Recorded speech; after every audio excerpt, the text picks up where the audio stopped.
Good morning. Today is Tuesday, March 18th at 9:04 in the morning. The meeting's called to order. I'd like to start by introducing board members and staff. To my far left, board member Didi Adamo, Vice Chair Fran Spivey Weber. To my right, board member Tam Dodek and board member Stephen Moore. Mr. Howard. Or a designee. Would you like to introduce the staff that are attending today? Yes, assisting the board is Janine Townsend and Courtney Davis. To my right, Chief Deputies John Bishop and Karen Turgovich, and to my left, Chief Counsel Michael Lawfer. Thank you very much. Emergency evacuation procedure. For those who don't know, if you hear a loud emergency sound, please pick up your stuff, take your friends by the hand, and go out to the Cesar Chavez Park. You don't have to go there, but if you go there, you'll know when it's safe to come back in. The other thing is the meeting's being webcast and recorded, so it's very important to push the button so you see the green light on and you can see the difference. Try and get as close to the microphone as possible so that even if the people in the room can hear you, the people who are watching the webcast can also hear you. And lastly, please set your phones on stun or off during the meeting. All right. With no further ado, we're into the public forum, and we will hear from anybody who wants to speak on something that is not on the agenda already. Anyone? Oh, come on. Nothing? So much happening in the world. Any event, thanks. Minutes of the March 4th board meeting. Do I have a motion? I'll move for adoption. I'll second. Great. Any discussion or corrections? All right, all in favor? Aye. Okay, carries. And I think you need to abstain. Oh, I wasn't there. I abstained. Thank you. I count on you for these things. I don't have to even think about them. No typos or anything? All right, sorry. It's a team sport here. Board member reports. Steve, I'm going to start with you today. Okay, thank you, Chair Marcus. And I've got 4 things. I'll try to be brief. On March 6th, in the Central Coast region, I attended an all-day workshop to receive input on management of the Salinas River for flood control and protection of beneficial uses, including a number of special status species. The permitting of stream maintenance procedures, which includes vegetation and sediment management in the river, has been virtually on hold since 2009, and the regional board held the hearing to gather input on the process to hear about pilot efforts and goals to get work done this summer in that watershed to lessen flood risks for farms and communities in the Salinas Valley. Assembly member Alejo also attended the hearing and joined me on the dais along with the regional board members for the all-day workshop. March 11th, I attended a joint oversight hearing held by the State Assembly Water Parks and Wildlife Committee, along with the Assembly Budget Subcommittee number 3 on Resources and Transportation, regarding management of groundwater resources in California, and I provided an overview presentation of the State Water Board's Groundwater Work Plan concept paper and answered questions of several Assembly members. On March 13th, in the North Coast region, I attended the regular board meeting for the regional board, and several items were on the agenda, of course, including an update of the bacteria TMDL for the Russian River and adoption of basin plan amendments for temperature implementation of TMDLs in the Eel, Mattole, and Navarro rivers. And then finally, on this past Friday, March 14th, I attended the annual California Infrastructure Symposium held by the American Society of Civil Engineers, of which I'm a member. And it was in San Francisco this year, so there were many presentations on water supply infrastructure projects in the Bay Area, as well as overview presentations about the Bay Delta issues, with presentations from NRDC, Department of Water Resources, Pacific Institute, and the Contra Costa Water District, among others. So it was a busy couple of weeks, and I leave it to fellow board members.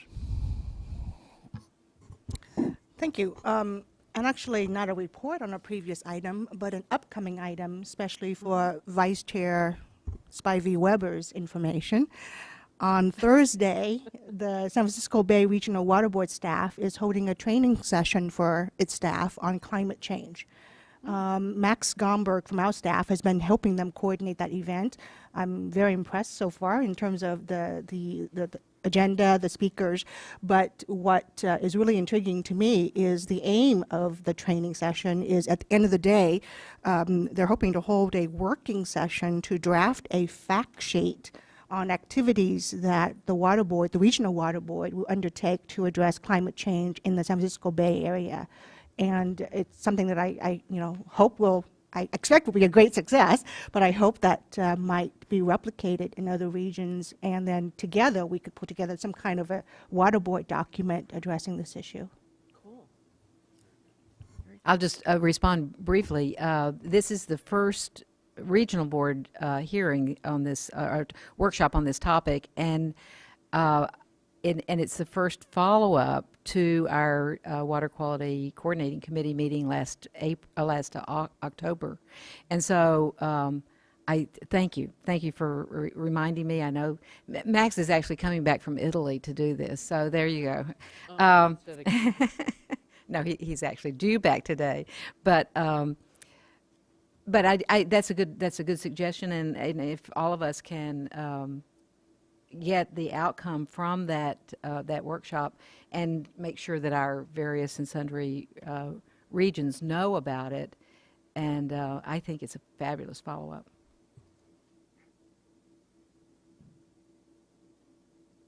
I guess I'll just stick with it. I went to the Los Angeles Region 4 board meeting, and there were a number of items, but the morning was spent largely looking at integrated regional water management planning and activities that are going on in the region. And one of the most interesting to me was that Metropolitan Water District reported that now if any individual living in the service area of Metropolitan Water District, which is most of Southern California, wants to take out their turf, wants to put in low-flow toilets, wants to replace their washing machine, there is they have a website, and you can go as an individual to that website and get the rebate. You do not have to go through your regional water or your local water provider. You can go straight to Metropolitan. And so for $100 a square foot, you can get your turf taken out. I will be going to Brawley, which on Thursday for a Region 7 board meeting, and it'll be pretty a pretty serious board meeting because the slaughterhouse there for cattle is being eliminated, and so lots of jobs will be lost, and so it's really quite a serious situation. And in this case, the regional board considered not going because it really is quite quite volatile there, but they decided they had to go because they really do. They've been working with the community, and they want to see what they can do to ride through this and come out at a better place on the other side. So I was very proud of that, and so I will definitely be there.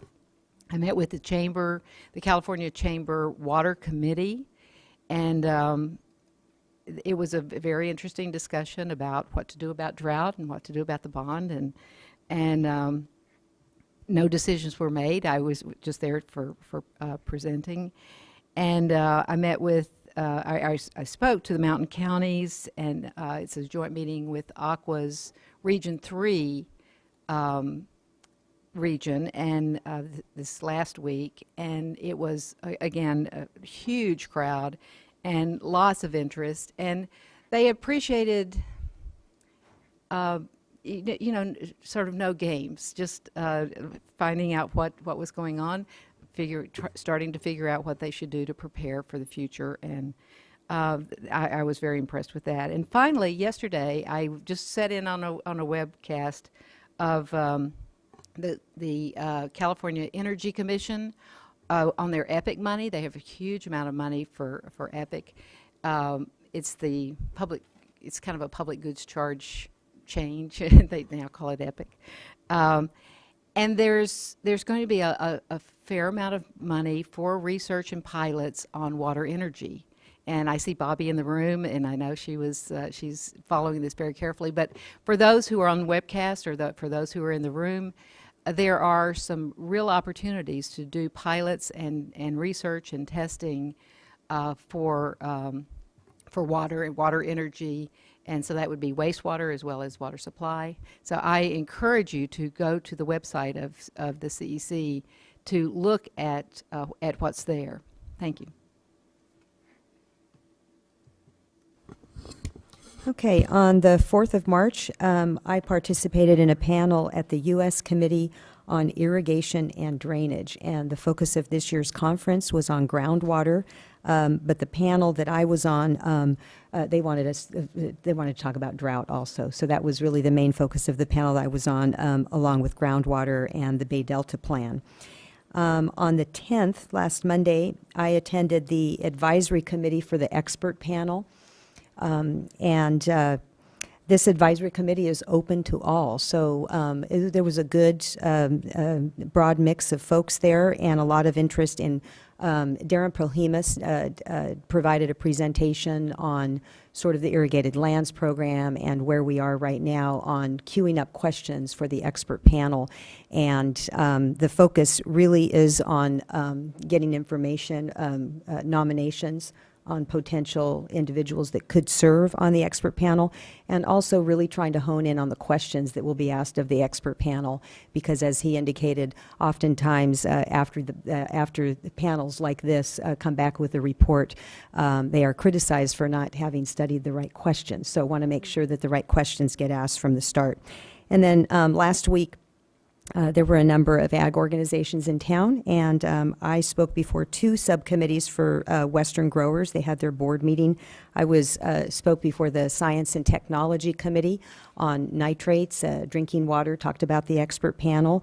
I will say that there are a lot of ongoing concerns over at Central Coast. So there were a number of growers there from the Central Coast, and I listened and tried to kind of follow what their concerns are and really encourage them to get involved in the next round, because of course over at Region 3, as Board Member Moore knows, starting to work on the next order, and also encourage them to participate in the expert panel process. And then spoke before their water committee, the focus drought and groundwater. And then also spoke before Farm Bureau had its leadership conference last week, and talked about drought, groundwater, and Bay Delta. And most of the focus at both groups on drought and groundwater were sorting out the difference between fact and fiction about what's going on in both of those areas. So I think that it was productive discussions on both counts, because it was really important for them to better understand what we're doing and what we're not doing. And that's it.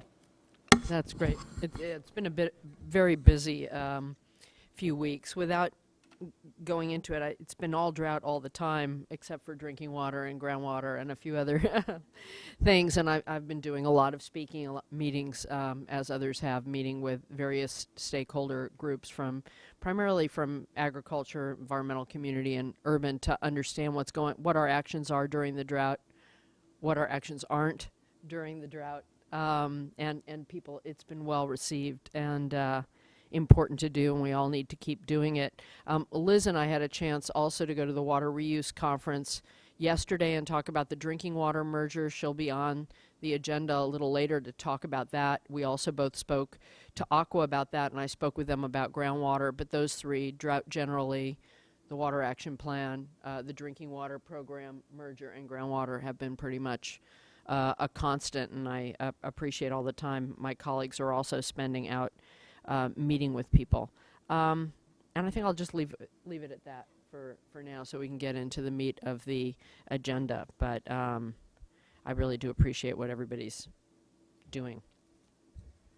All right, with that, Mr. Howard, item 3.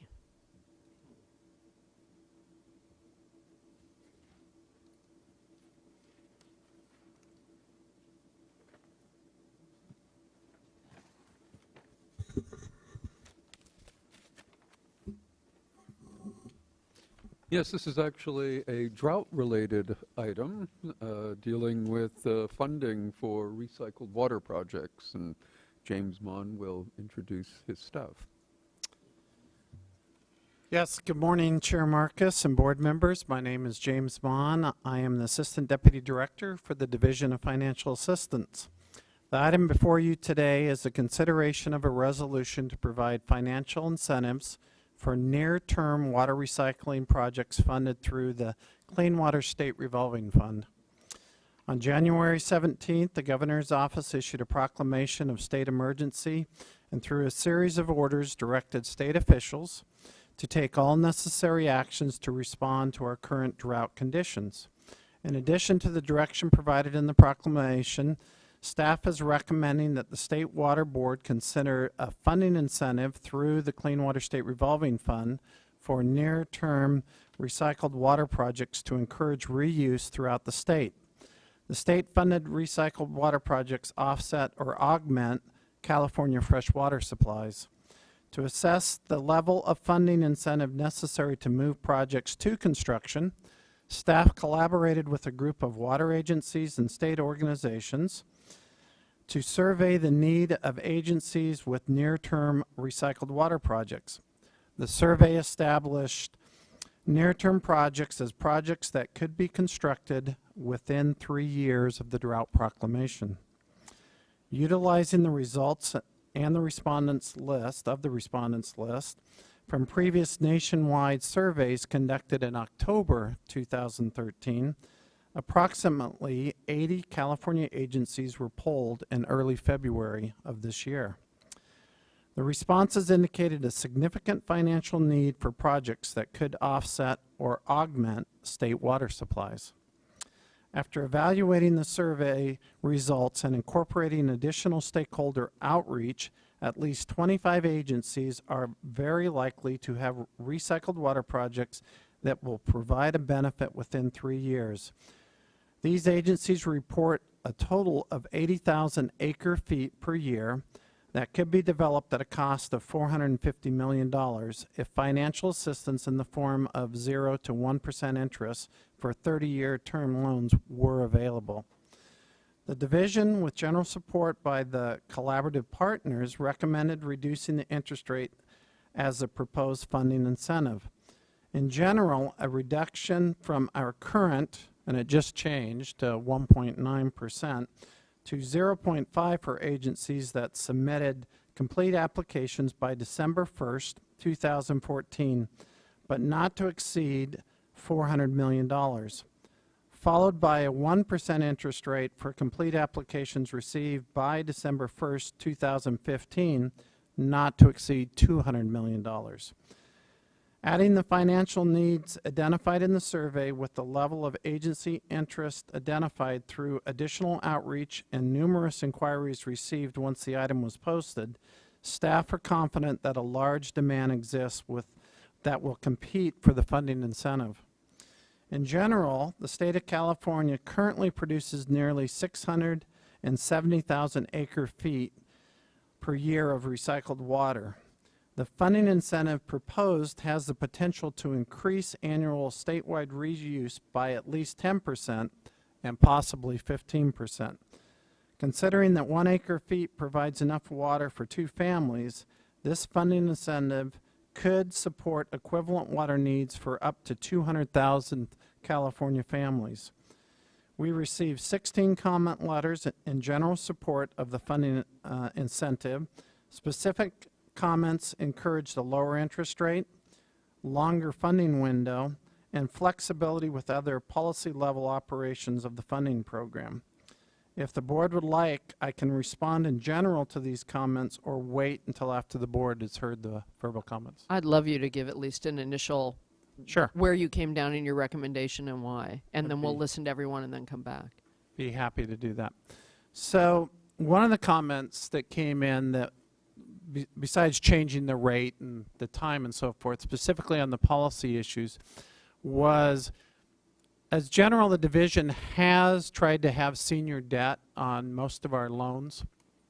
We don't have to have senior debt, though. We obviously want to protect the fund, and most of the agencies we talk to also want that to be protected so that we have funds to give out.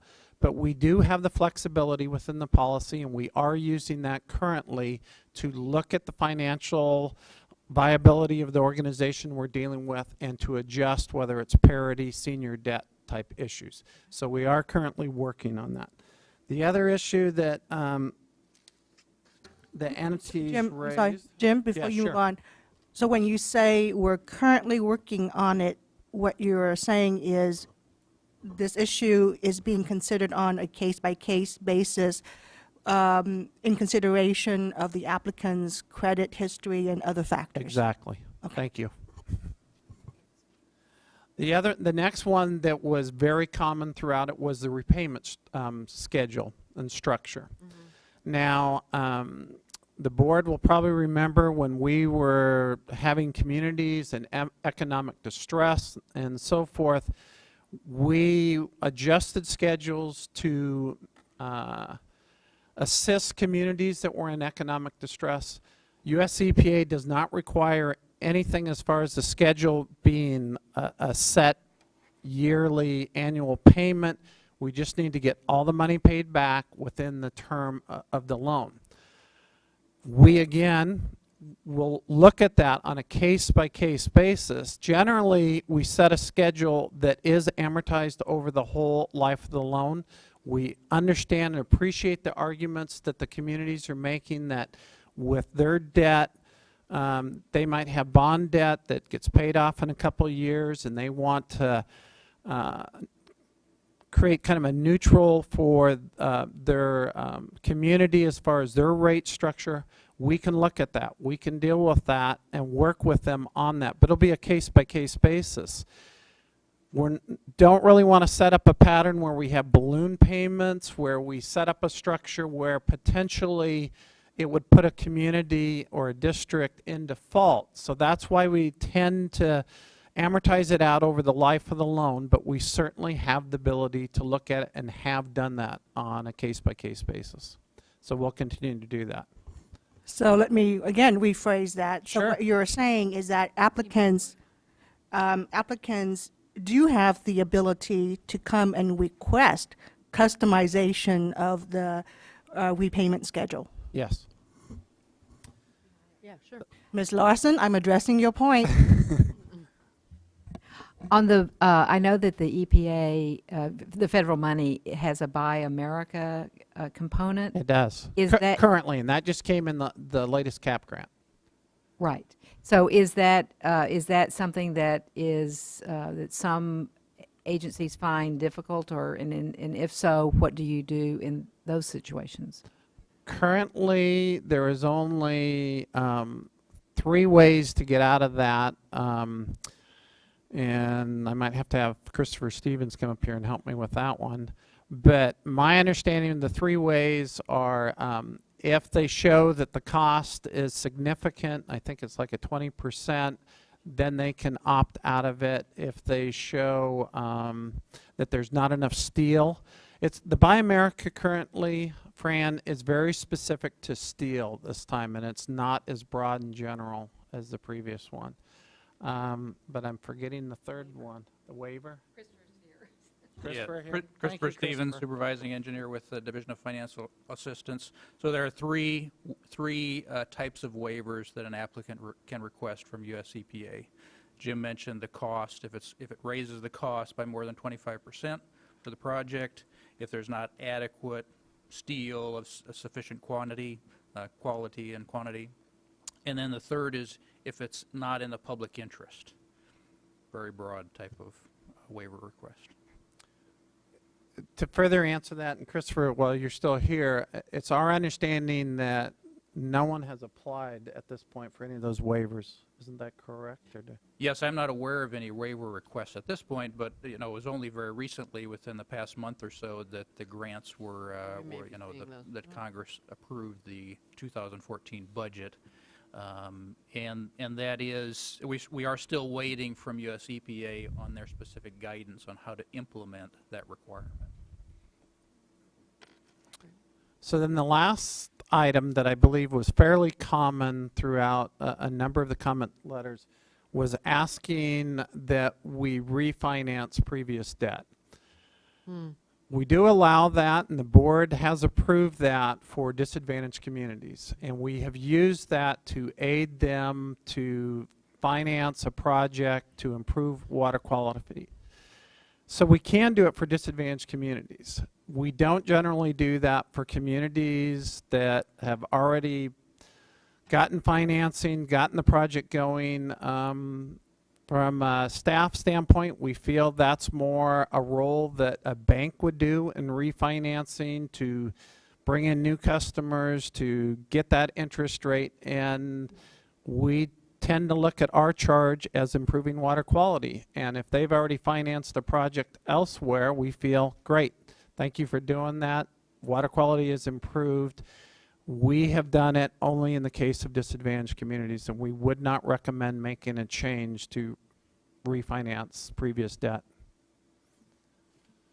But could you, I know that there are projects in the pipeline now that haven't completed their application, so they are, I assume, eligible for the 1%. Is that correct? So the projects Or that what- have not received an interest rate at this point in time or not received an agreement, they are eligible for whatever the board decides today. And so if all of the ones that are currently in the pipeline, I guess I would Do ask, get- what do you mean by the pipeline? well, that have, where we have paperwork that they have started the process and we just haven't locked in their final interest rate. Correct. And then there are gradations going back to the Correct. beginning. By my count, and I had a list that you had, there are, roughly 10 or 12.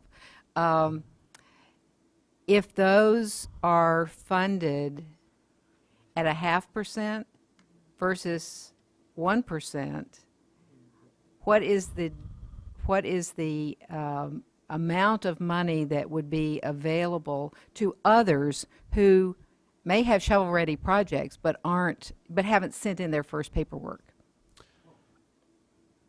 So are you wanting us to project what we know is in-house and how much of the 400 million they would gobble up? Is that, if I can rephrase it that way? Excellently term stated. of art. Even better than TAM. So right now, what we see is about does that include this one? We show about 200 million in rough numbers right now that are in-house. We have one large project who already got their interest rate that was 3 different projects that is about 150 million. We're excluding that one out of the mix, but all the other ones we're showing in-house about 200 million. About. Does that help? So that's about half They would of the 400,000. Correct. Okay. And if the one that has 3 projects, what would that, if that one, I mean, because that's right on the cusp. It's right on the cusp. We've already given them interest rate, but if they were added into that mix, then we're up in the 300 million, so it would only leave 100 million. If they got a 0.5%. Correct. Okay. Thank you. Interesting. So the only other thing I wanted to comment on is, so what's before the board now with the 0.5%, the rationale and the logic that staff used to come up with that number, and there are other scenarios, was we were reducing the interest rate to as low as possible. And that was kind of the feedback we got from the group that we communicated with, and we appreciated all their input. The board has multiple options to go with this type of funding incentive. If we bring the interest rate up, for instance, obviously we can fund more projects at a higher interest rate. Still a low interest rate, but a higher interest rate. I wouldn't call it the magic, but I'll use that term again, of the 0.5% was to protect the staff costs that we need to fund out of the interest rate, and the small disadvantaged community fund that we again take in lieu of a fee to pay for that. So that's why we set it at 0.5%. But obviously if we go up to a higher interest rate, we could have more money available than the 400 million. And we're happy to discuss those. We have those options and we've looked at them. We realize for this meeting, we put forward the idea that came generally from trying to reduce the interest rate as low as possible. So in closing, I just would like to thank, we worked very heavily with Gary Darling, Bobby Larson, and Dave Smith. We appreciate their time in helping us with this. So that's all the comments we have, unless you have other questions. Well, that is a good summary. Can you also talk about how you chose the cutoff dates for the Sure. 0.5% versus the 1%? Sure. The cutoff date we set up was this board meeting as far as the date. Oh, that's a different question, but explain that too. Okay. We set this board meeting date for those projects that we hadn't set the interest rate at this point. We realized no matter when you set a date, someone's going to be, early to the show or whatever you want to call it, or just miss it. We set up this board meeting date as the date with the incentive. We're trying to encourage future projects, future water recycling projects to come in to take advantage. The rationale was that projects that were already kind of in the door had already made that commitment. We applaud them for doing the water recycling, but we were following what we thought the governor said in the proclamation to try to incentivize projects as we move forward. And how about the December 1st, this year 0.5% and the next year 1%? Sure. Some people have suggested that that's too short a timeline. What we were trying to do is target projects this year that could start construction next year. So that's why we set the December 1st. It is them completing a complete application. It's not us doing all the work we need to do to get them an agreement, but it's the work that they need to do up front to bring the project to us so that we have a full, complete application. So that was the incentive to set that date. We had to set a dollar amount because, we, quite frankly, can't finance $1 billion worth of projects that potentially could be out there at that rate. Other questions before we turn to public comment? Go ahead. A question/comment, I think. Or you can reframe what I just said. You could probably do it better. You could probably do a better job than I did this morning. Yeah. No. I think you're well aware by now of my interest in performance measures and metrics. And should the board go into this direction, as staff propose, I would want to know, in 3 years' time, because that's your definition for a short term, what were the outcomes of this effort? And I think you're sensitive to the fact that I certainly don't want to have that measure in terms of the amount of money that we funded or the number of projects that we funded, but the actual volume of recycled water that was produced and put into the grounds. And so with that in mind, how is the Division of Financial Assistance setting up the metrics and the accounting system, and how are you planning to incorporate some of those metrics into the applications and the approval process? Do you want to come? Yeah.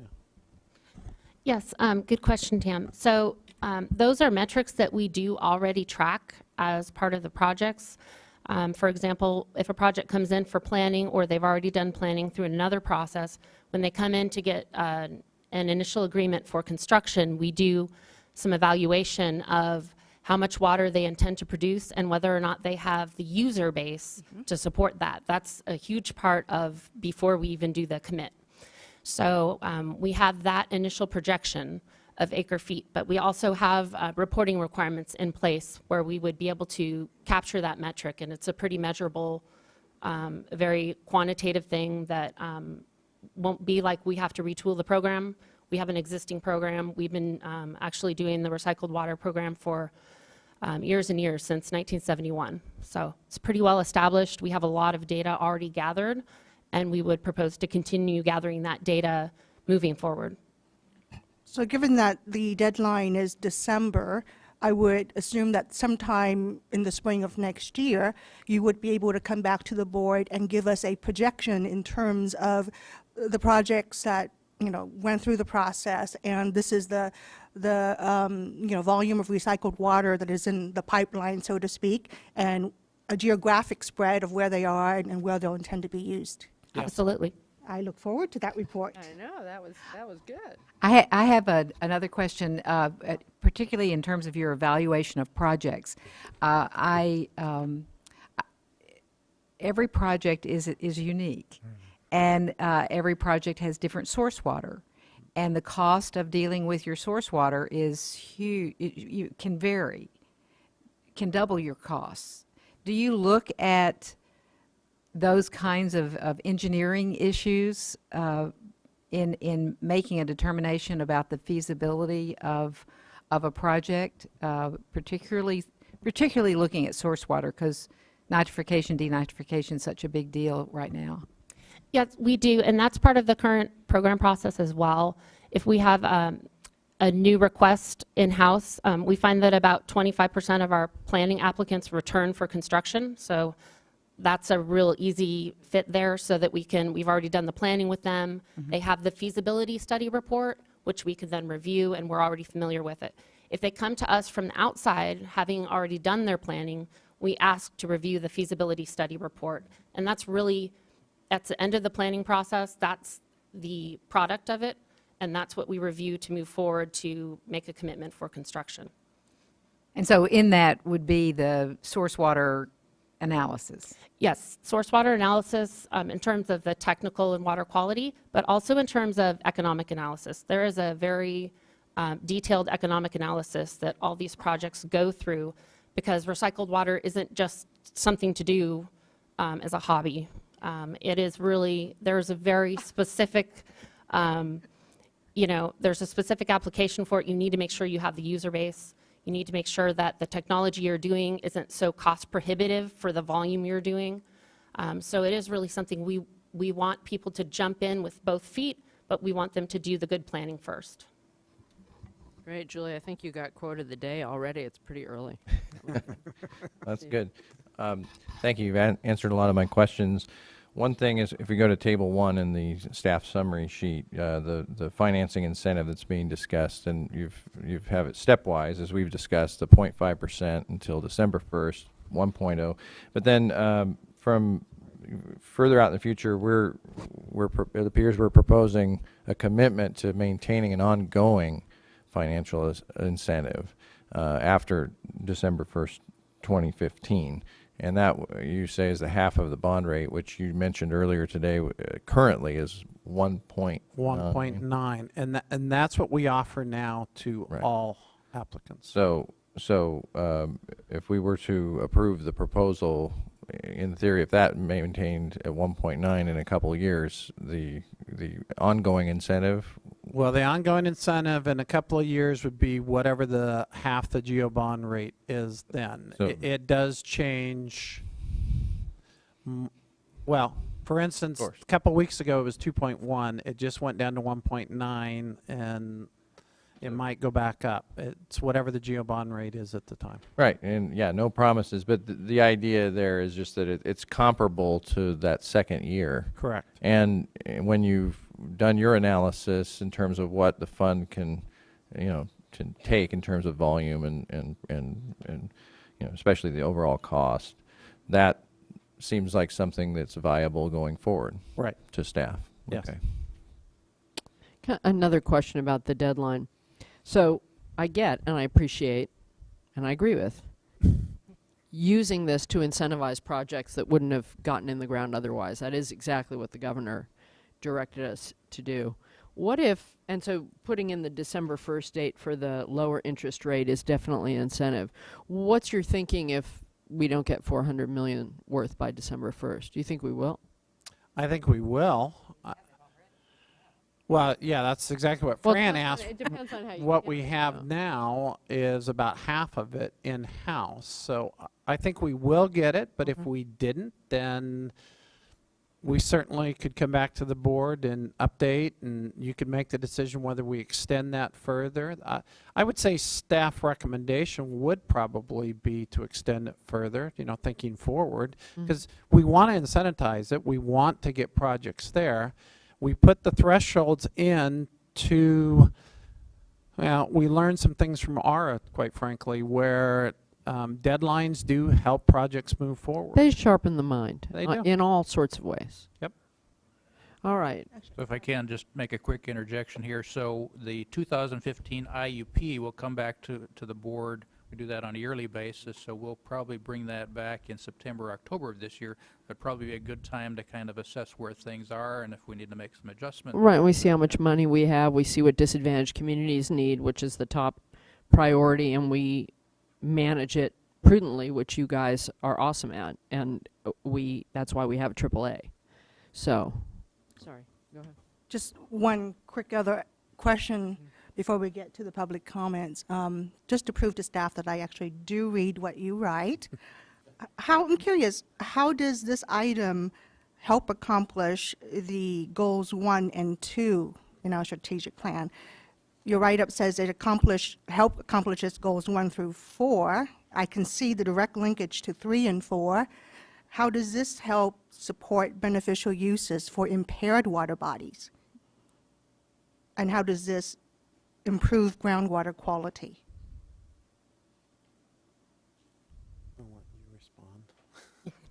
I know. Okay, so for item 1, for implementing strategies to fully support beneficial uses, that Of the impaired water bodies. right, the 303D listed that you're talking about. So this would be in basins